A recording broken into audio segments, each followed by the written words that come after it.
Şimdi 10 saniyelik bir teknik arayacağım. Bunu edeceğiz inşallah her bir cümlesinde ve hayatınızın necə dəyişdirdiyi hiç çağırın. Hiç fikirləşmişsin ki, bazı insanlar bu asanlık aranır, bazıları ise her hayatında çok çabuk. Bunun sebebi sizce iktisadıyla, şans, uğur, böyle şeylerleri yoksa sebep değil, sebep. Aslında sebep sadece bizim beynimizdedir. Yani kime karşı münasibətinizdə, umumlu düşüncelerinizdedir. Eğer sen beyninde, elinde her daim pulun yoktur, pulun yok değilsense bu senin reallığına çevirir.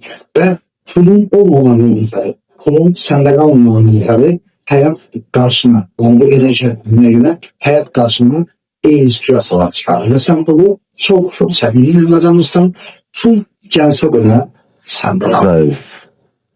Şimdi 10 saniyelik bir teknik arayacağım. Bunu yiyeceğiz inşallah her bir cümlesiyle ve hayatınızın necə dəyişdirdiyi özünüz şahidinizdir.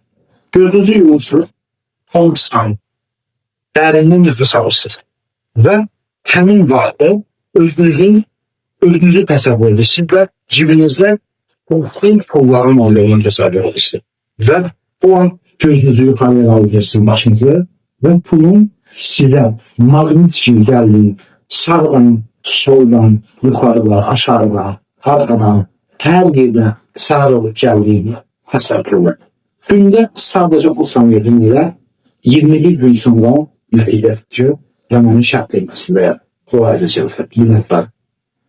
Əziz ol, sən də bu videomda ihtiyacı olan insanların karşısına tutsan, sen de onların sen yönetmesinde, özellikle ihlas ortasında yardımda. Hayırlı unutmaz ve ihtiyacı olan vakitte böyle keşfe basalar. Minnətlər.